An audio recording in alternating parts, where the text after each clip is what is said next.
Jake Morrison wiped the sweat from his forehead as he worked on the broken heating unit. The metal was cold under his hands, even through his thick gloves. Outside the research station, the wind howled like an angry beast.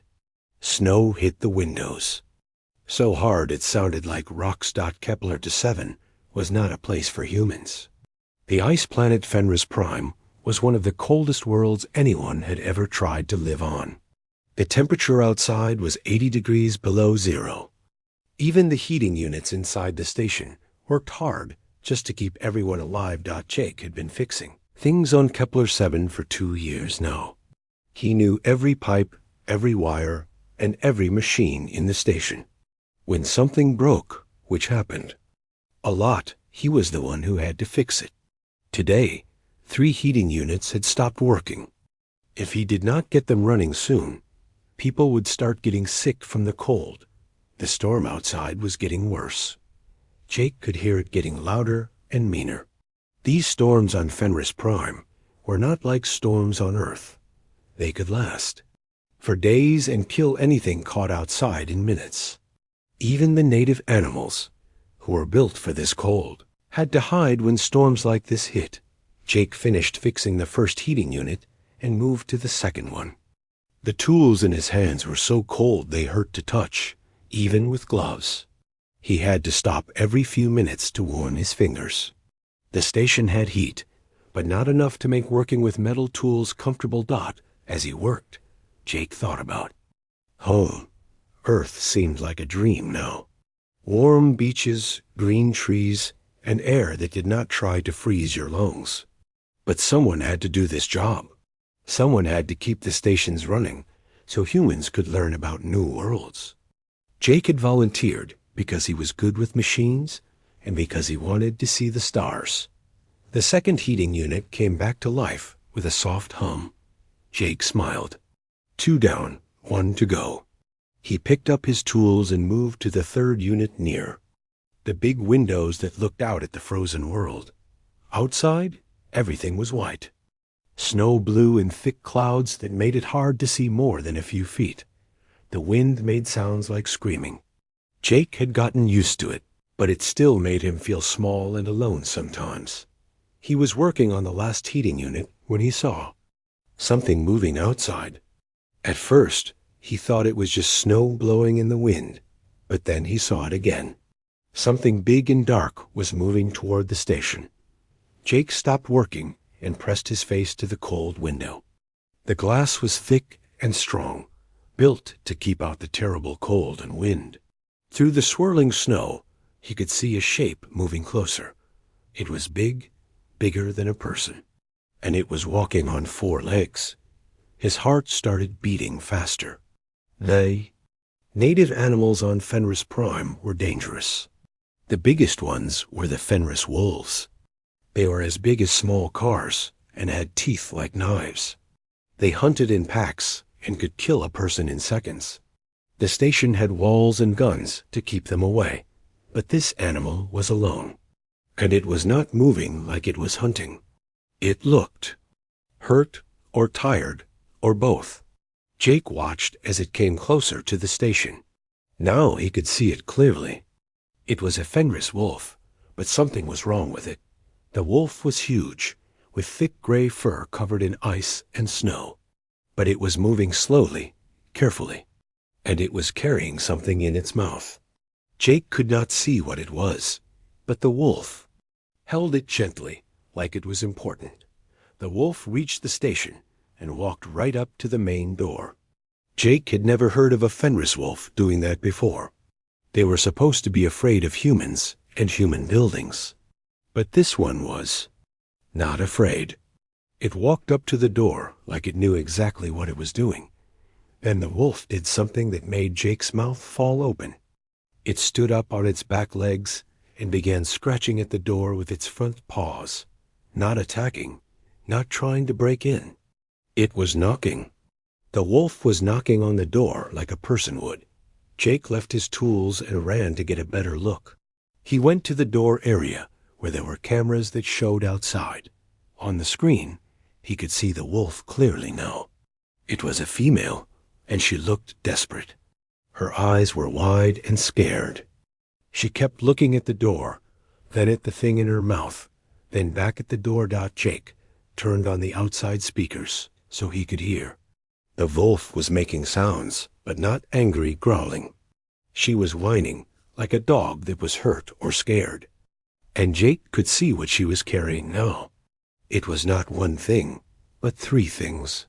3 small, still shapes that looked like baby wolves. The baby wolves were not moving. They were covered in ice and snow, and they looked frozen solid. The mother wolf put them down carefully at the door and nosed them with her snout. When they did not move, she picked them up again and looked at the door. She was asking for help. Jake could not believe it, but that was exactly what was happening. This huge, dangerous predator was asking humans for help with their babies. Jake knew he should call Commander Parker right away. He knew he should not even think about opening the door. The rules were clear about contact with native animals. But looking at the desperate mother wolf, holding her frozen babies, Jake felt something he had not expected to feel on this cold, alien world. He felt sorry for her. The wolf looked right at the camera, right at Jake, like she knew he was watching. Her eyes were not the eyes of a mindless beast. They were the eyes of a mother who would do anything to save her children, even trust the strange creatures that had come to her world. Jake Morrison, maintenance technician, looked at the desperate wolf mother and made a decision that would change everything. He reached for the door controls, knowing he was about to break every rule and possibly get everyone killed. But sometimes, he thought, rules were less important than doing what was right. The wolf waited in the snow, holding her frozen babies, trusting that the strange creatures inside would help her. In her darkest hour, Jake's hand stopped on the door controls. His training told him to call Commander Parker first. His heart told him the frozen babies outside might not have time for meetings and discussions. The wolf mother pressed her nose against the door and whined again. The sound went straight through Jake like a knife. He made his choice. Jake hit the emergency airlock button. The first door opened with a hiss of warm air meeting the frozen world outside. The wolf mother stepped back, but did not run. She watched the door open, like she had been waiting for this exact thing to happen. The airlock was small, meant for one person in a spacesuit. But the wolf mother was smart. She gently placed her 3 babies on the floor of the airlock, then stepped back outside. She sat in the snow and waited, her yellow eyes never leaving Jake through the glass. Jake opened the inner door and looked down at the 3 small wolves. They were completely still and covered in ice. Their fur was frozen so hard it felt like touching rocks. Jake had never seen anything so cold and lifeless, but something told him not to give up hope yet. He picked up the babies carefully and carried them inside. They were heavier than he expected and cold enough to hurt his hands even through his gloves. The wolf mother watched through the door, her whole body tense with worry. That was when Commander Lisa Parker found him. "Morrison, what in the hell do you think you are doing?" Her voice was loud and angry. Commander Parker was a small woman, but when she was mad, she seemed 10 feet tall. She stared at Jake holding the frozen wolf babies, like he had lost his mind. "Commander, I can explain." Jake started to say, "You better explain fast, because I see 3 dead alien predators in your arms, and their very much alive mother outside my station." Commander Parker's face was red with anger. "Do you have any idea how many rules you just broke?" Before Jake could answer, Dr. Ben Crawford came running. He was the station's expert on alien life, and he looked excited instead of angry. "Lisa, you need to see this. The behavior we just witnessed is incredible. What I witnessed was my maintenance tech opening our doors to deadly predators." Commander Parker snapped. Dr. Crawford was already pulling out his scanner and pointing it at the frozen babies. "No, you don't understand. That wolf figured out that we have technology that might help her. She came here on purpose, asking for help. This is the first sign of real intelligence we've seen from the native species. Commander Parker looked at the scanner readings over Dr. Crawford's shoulder. Her angry expression slowly changed to surprise. "What am I looking at, Ben?" "They're not dead," Dr. Crawford said, his voice full of excitement. "These babies are in something like hibernation. Their body temperature is so low that their hearts have almost stopped, but they're still alive. Barely, but alive." Jake felt hope rise in his chest. "Can we save them?" Dr. Crawford looked uncertain. "Maybe. Their biology is different from anything we know, but the basic idea might work. We would need to warm them up very slowly while keeping their hearts and brains working. It would be like bringing back someone who drowned in ice water." Commander Parker walked to the door and looked out at the wolf mother. The big animal was still sitting in the snow, waiting. Her eyes followed every movement the humans made with her babies. "She's not trying to get in," Commander Parker said quietly. "She's just waiting to see what we do." "Because she trusts us," Jake said. "Look at her. She brought the most important things in her world to complete strangers because she somehow knew we might be able to help." Dr. Crawford was still scanning the babies. "Lisa, this could be the most important discovery we've ever made. Not just the fact that we might be able to save them, but what it means. This wolf studied us somehow.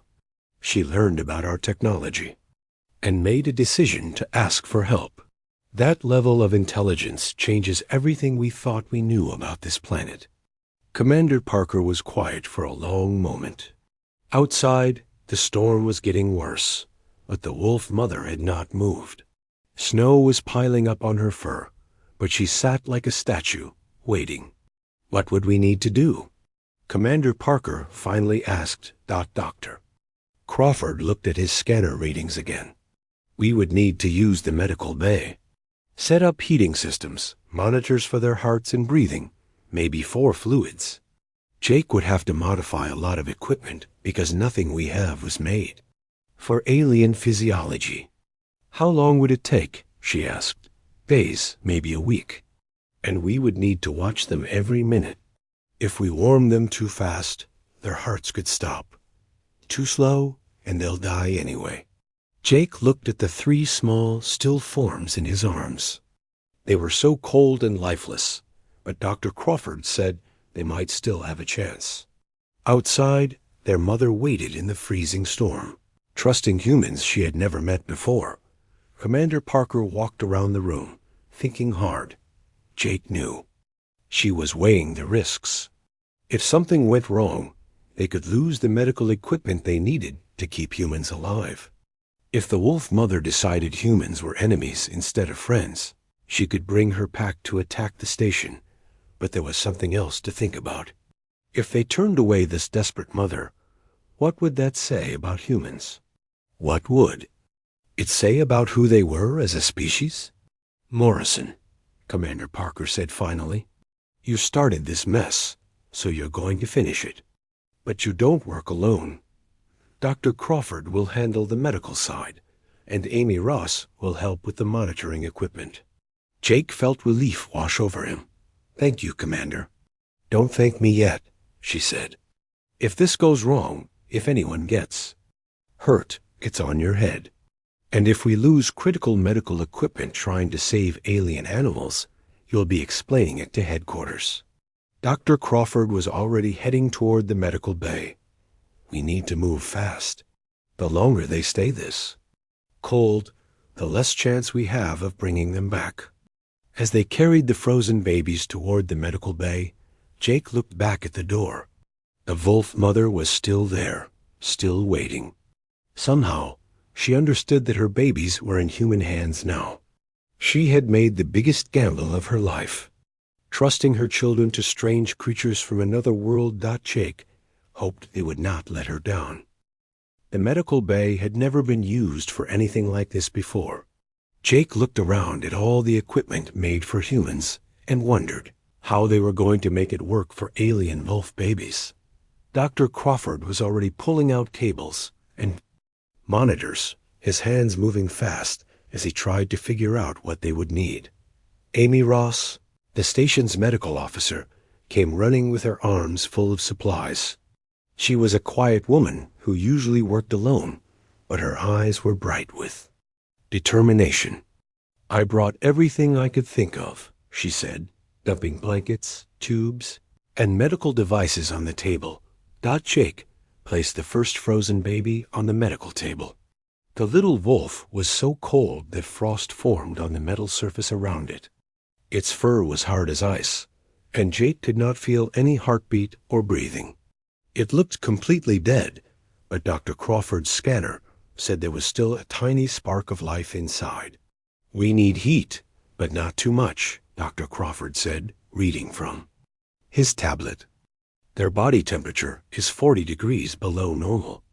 If we warm them too fast, the shock could kill them." Jake started pulling apart a heating unit from the supply room. "I can make heating pads that warm up slowly, but I need to know how warm to make them." Amy was trying to find a vein in the first baby's leg to put in an 4-tube. The frozen skin was too hard for the needle to go through. "Ben, I can't get the 4 in. The skin is like trying to poke through metal." Double quotes. Dr. Crawford thought for a moment. "We need to warm the skin first, just enough to get soft. Jake, can you make a small heating pad just for the injection site?" Jake nodded and started working on a tiny heater. His hands moved without thinking, connecting wires and adjusting controls. He had been fixing things for so long that his fingers knew what to do, even when his brain was not sure. Within minutes, he had a small warming device that could heat just one small area. Amy held the little heater against the baby wolf's leg for several minutes. Slowly, the frozen skin began to soften. When she tried the needle again, it went in. "Got it," she said with relief. "But I don't know what kind of fluids to give it." "Start with simple saline," Dr. Crawford said. "Just salt water. Their biology might be different, but all life needs water and salt." Jake was working on the main heating system now. He took apart 3 different heaters and combined them into one device that could warm all 3 babies at the same time. But it had to warm them evenly and slowly, not too hot in one place. While Jake worked on the heaters, Amy and Dr. Crawford tried to figure out how to monitor the babies' hearts and breathing. The human monitors did not fit right on the wolf bodies, and the signals were too weak to read clearly. "Their hearts are bigger than human hearts," Amy said, moving the monitor patches around on the first baby's chest. "And they beat much slower, even when healthy."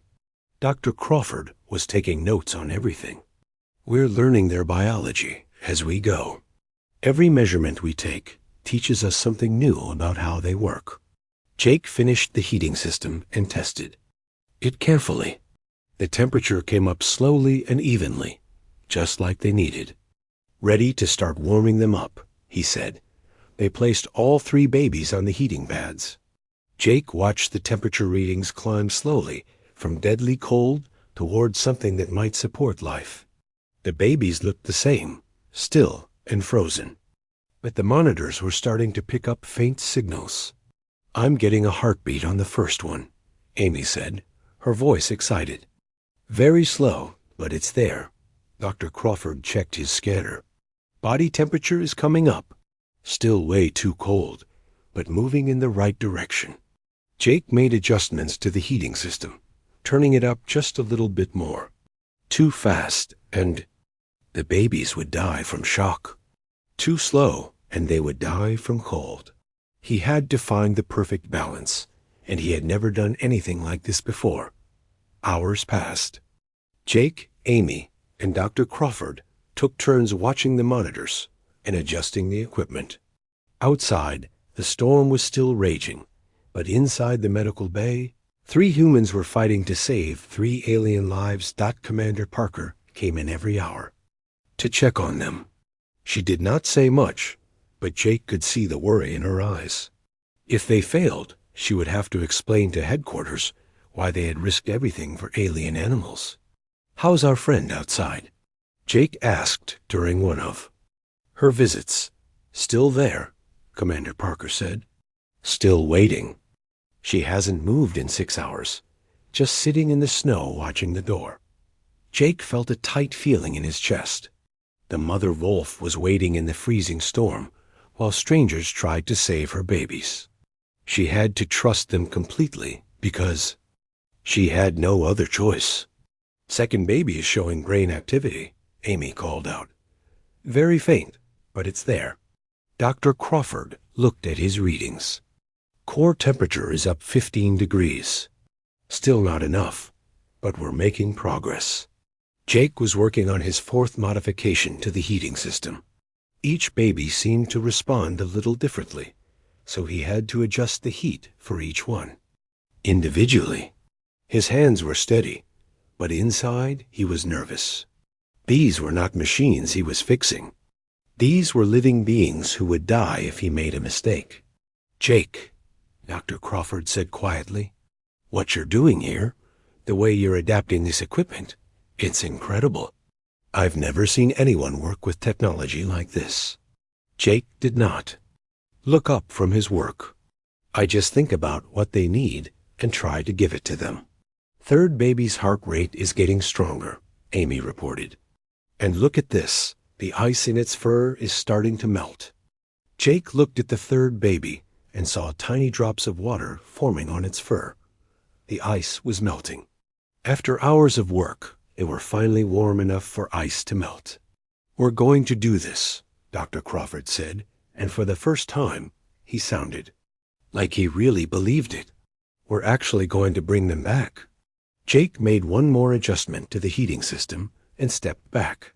The 3 babies were warmer now, their hearts beating stronger, their bodies slowly coming back to life.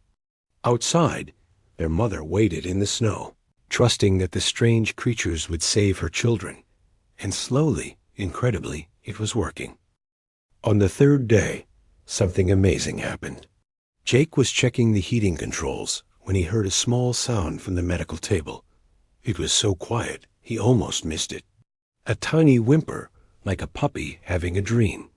He looked at the first baby, Wolf, and saw its chest moving up and down more strongly than before. The little Wolf's eyes were still closed, but its breathing was getting deeper and more regular. Jake called for the others. Amy and Dr. Crawford came running. They had been taking turns sleeping in chairs, so someone was always watching the babies. All 3 of them looked tired, but their eyes were bright with hope. "Listen," Jake said quietly. They all stood still and listened. After a moment, they heard it again. A soft whimper from the first baby. Then, incredibly, the tiny wolf opened its eyes. The eyes were yellow like its mother's, but smaller and confused. The baby looked around it, the strange room full of machines and humans. It tried to lift its head, but was still too weak. "Hello there, little one," Amy said softly. She reached out slowly and gently touched the baby's head. Instead of being afraid, the little wolf seemed to relax at her touch. Dr. Crawford was checking his scanner. "Temperature is almost normal. Heart rate is strong. I think we did it. I think we actually saved this one." Jake felt tears in his eyes, but he wiped them away quickly. He had never been so happy about fixing something in his life. This was not just a machine that started working again. This was a life that had come back from the edge of death. Within an hour, the second baby opened its eyes too. It was a little bigger than the first one and seemed stronger. When Amy touched its fur, it made a small sound that was almost like purring. The third baby took longer, but by evening it was also awake and looking around. All 3 babies were weak and could not stand up yet, but they were alive and getting stronger every hour. "We need to tell their mother," Jake said. "She's been waiting out there for 3 days." Commander Parker had been watching from the doorway. "How do we do that? We can't bring her inside, and we can't take the babies outside yet." Dr. Crawford had an idea. What if we use the intercom system? Let her hear their voices? Jake thought that was brilliant. He connected the speakers so the sounds from the medical bay would play outside the station. When the babies made their small whimpering sounds, their mother would be able to hear them. The first time they turned on the speakers, the effect was immediate. From outside came a long, deep howl that was unlike anything they had heard before. It was not angry or threatening. It was pure joy. The babies heard their mother's voice and began making sounds back to her. Even though they were too weak to move much, they knew she was there. The mother wolf answered them with softer sounds, like she was talking to them through the walls. "This is incredible," Dr. Crawford said, recording everything. "They're having a conversation. The mother is reassuring the babies, and they're telling her they're okay." Jake was amazed by how smart the wolves were.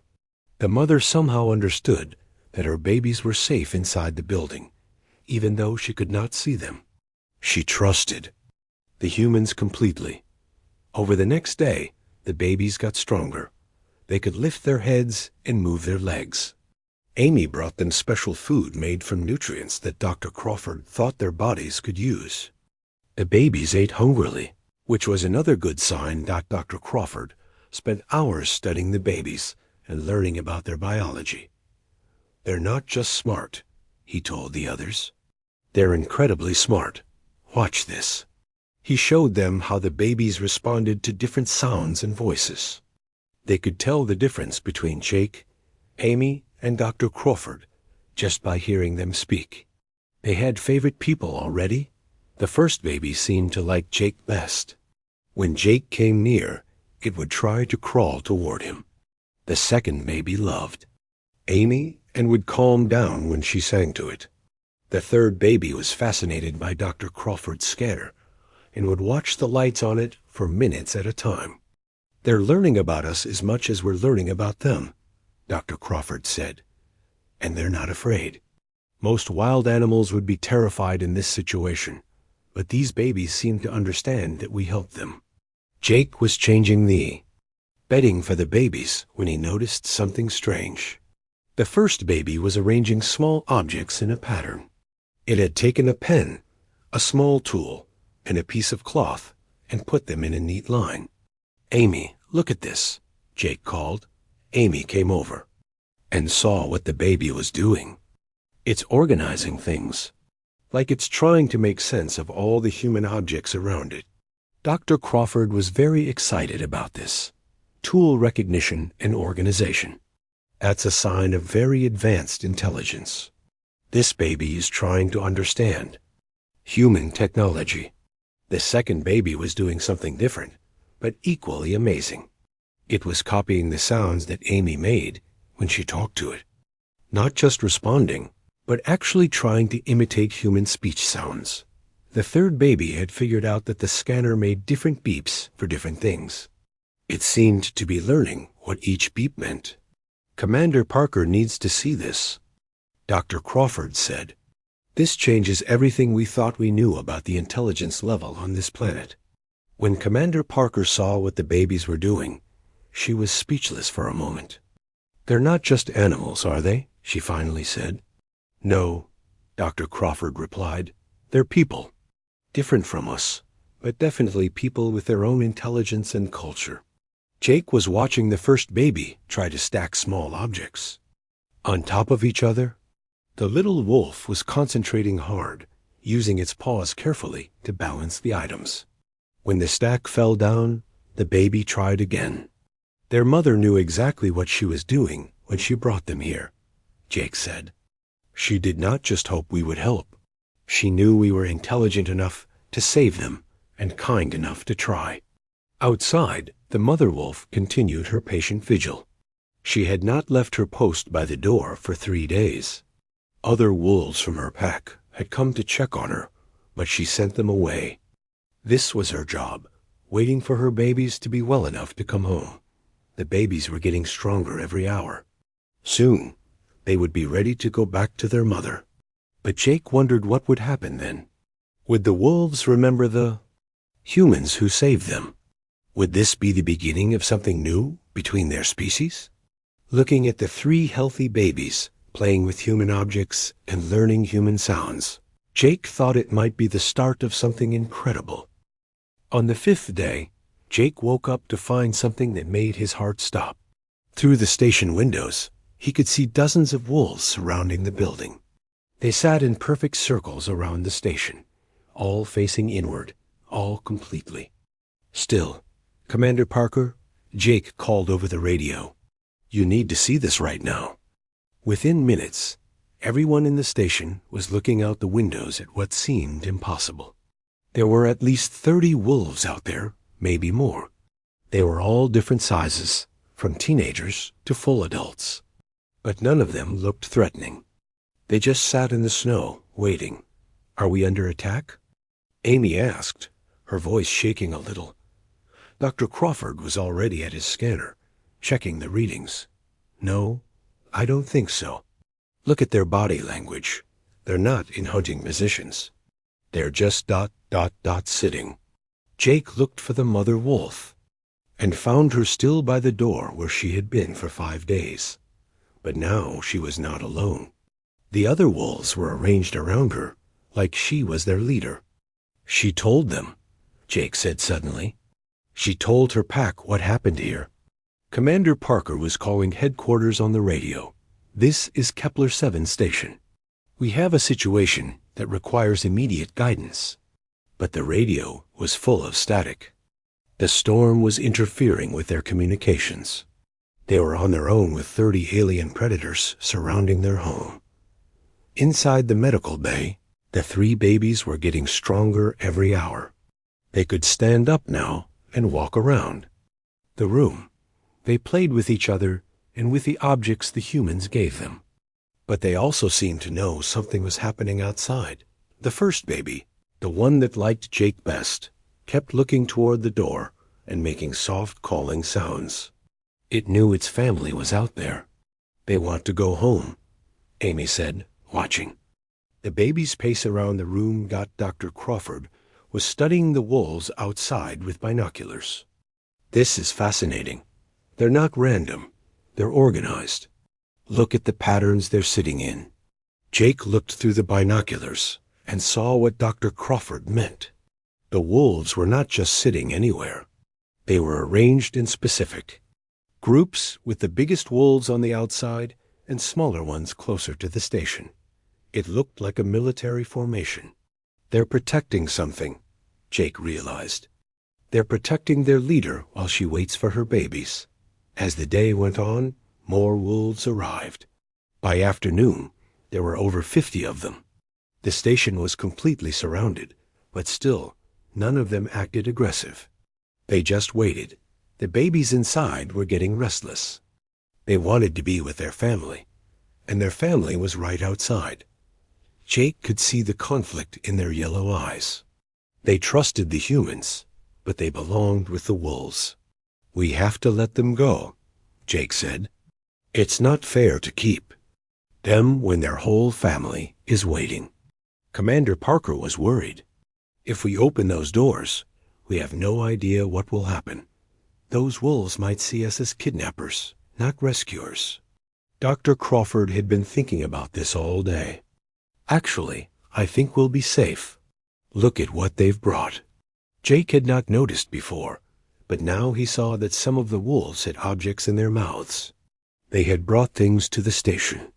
Rocks, pieces of metal, even what looked like tools made from bone and wood. "They're gifts," Dr. Crawford said. "They're showing gratitude." As evening came, the babies were strong enough to run around the medical bay. They were ready to go home. Jake made the decision that everyone was thinking about, but nobody wanted. To say, "I'm going to open the door," he announced. "Jake, no," Amy said. "It's too dangerous." But Jake was already walking toward the airlock. "Look at them out there. They've been waiting for days. They brought gifts. They're not here to hurt us. They're here to thank us." Commander Parker followed him. "If you're doing this crazy thing, you're not doing it alone." Jake opened the first door of the airlock. The cold air rushed in, but he barely felt it. Through the second door, he could see the mother wolf still sitting where she had been for 5 days. When she saw the door open, she stood up slowly. Jake opened the second door and stepped outside.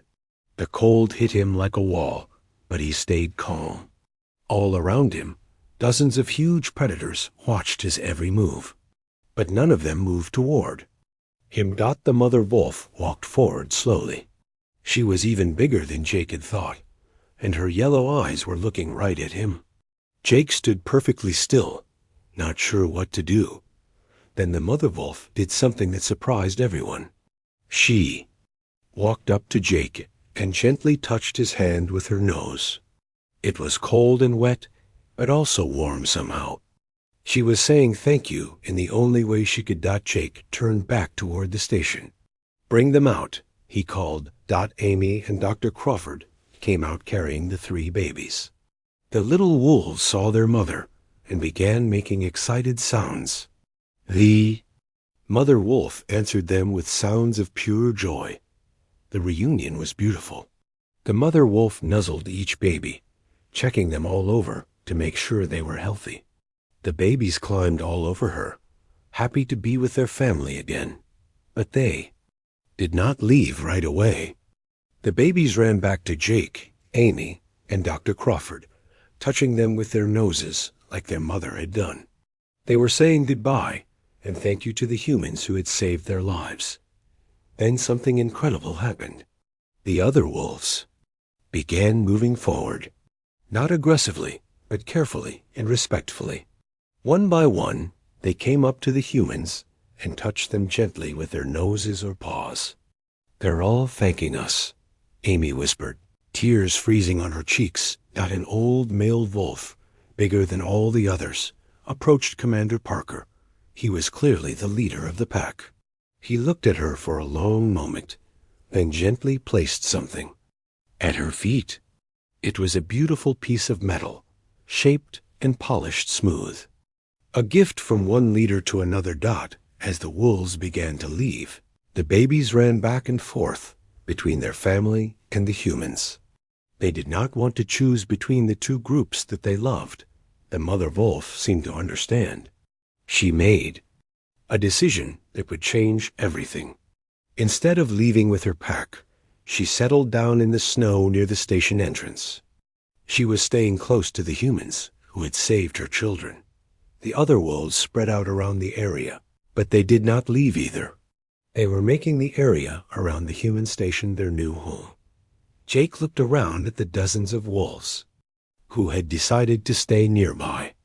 I think we just made some very powerful friends, he said. Commander Parker picked up the gift the pack leader had given her. I think you're right, and I think everything is about to change. 3 weeks after the wolf pack made their home near Kepler 7 station, Jake was fixing a broken antenna when he noticed something strange. The mother wolf, who they had started calling Luna, was sitting next to the equipment shed making odd sounds. She was not howling or whining. She was making clicks and chirps, almost like she was talking to someone. Jake looked around but did not see any other wolves nearby.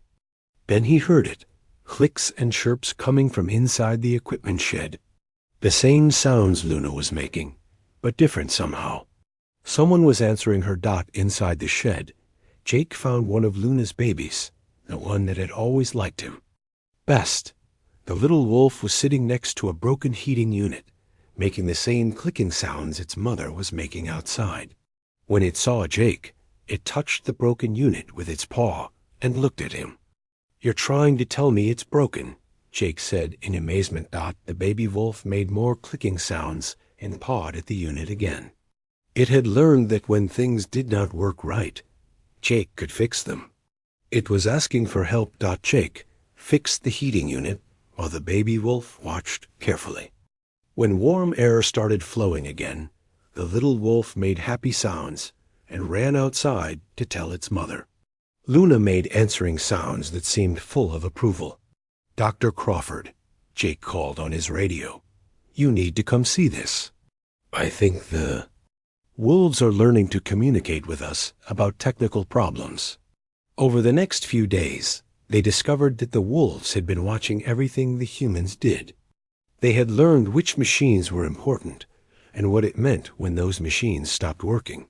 The wolves had even started patrolling around the station, checking on equipment. When a water pipe froze and burst outside the station, it was Luna who alerted the humans. She came to the door and made urgent sounds until Jake followed her to the broken pipe. She had found the problem before the humans even knew it existed. "They're helping us maintain the station," Amy said, watching Luna's babies play around the solar panels. "They understand that we need these machines to survive." Dr. Crawford was recording everything. "This is beyond anything we hoped for. They're not just intelligent, they're actively cooperating with us." The real breakthrough came when a pack of dangerous ice bears approached the station. Jake first knew about it when Luna and 3 other adult wolves came running to the station, making alarm calls. The wolves were clearly warning the humans about danger. Through the station's cameras, Jake could see 6 huge ice bears moving toward them through the snow. Ice bears were twice the size of the wolves and had no fear of anything. They could break through the station's outer walls if they wanted to, but the wolves were ready for them. Luna's pack spread out in a fighting formation between the ice bears and the station. The wolves were protecting the humans just like they would protect their own family. The battle was short but fierce. The wolves worked together perfectly, using tactics that seemed planned in advance. They drove the ice bears away without any of the wolves getting seriously hurt. When it was over, Luna came to the station door and made sounds that clearly meant, "All safe now." Commander Parker was amazed. "They just saved our lives. Those ice bears could have killed us all." That night, Jake went outside to thank Luna personally. She was sitting by the door like always, watching over the station. When Jake sat down next to her in the snow, she moved closer to share her warmth. "Thank you," Jake said, knowing she could not understand the words, but hoping she would understand the feeling. Luna looked at him with her yellow eyes and made soft sounds. Then she did something incredible. She reached out with her paw and gently touched the tools on Jake's belt. She touched each tool carefully, like she was trying to learn what they were for. Jake showed her how each tool worked. Luna watched everything carefully, and Jake could see her learning and remembering. She was studying human technology because she wanted to understand the creatures who had saved her children. The next morning, Jake woke up to find a gift outside his door. Luna had brought him a piece of metal that had been shaped and smoothed by wolf claws and teeth. It was a tool made in the wolf way, but designed to work with human equipment. Dr. Crawford was excited when he saw it. "She made this specifically for you, Jake. She watched you work and made a tool she thought you could use." More gifts came over the following days. The wolves brought rare minerals they had found, pieces of ice that stayed frozen even in warm rooms, and plants that could be used for medicine. They were sharing the resources of their world with their human friends. But the most amazing gift came from Luna's babies. The 3 little wolves had been practicing human sounds for weeks. One morning, the smallest one looked right at Jake and made a sound that was unmistakably trying to say his name. "Jake," the little wolf said, in a voice that was part howl and part human speech. Jake felt tears freeze on his face. "Hello there, little friend." Dr. Crawford was recording frantically. First documented case of an alien species learning human language. This is history in the making. When the military ships finally arrived from Earth, they found something nobody had expected.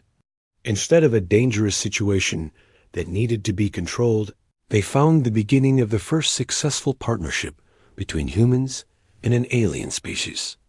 Colonel Ryan Hayes, the military commander, was skeptical at first. "These are predators. How do we know they won't turn on you?" His answer came when Luna approached him and gently placed a gift at his feet, a beautiful crystal that glowed with its own light. She looked at him with intelligent eyes and made welcoming sounds. "She's saying hello," Jake explained. "She's welcoming you to her territory." Over the following months, Kepler-7 station became the center of something amazing. The wolves and humans worked together to build a better settlement. The wolves found the best locations for new buildings and warned of dangers. The humans shared their technology and medical knowledge. Luna's babies grew up speaking both wolf language and human words. They became translators between the two species, helping them understand each other better.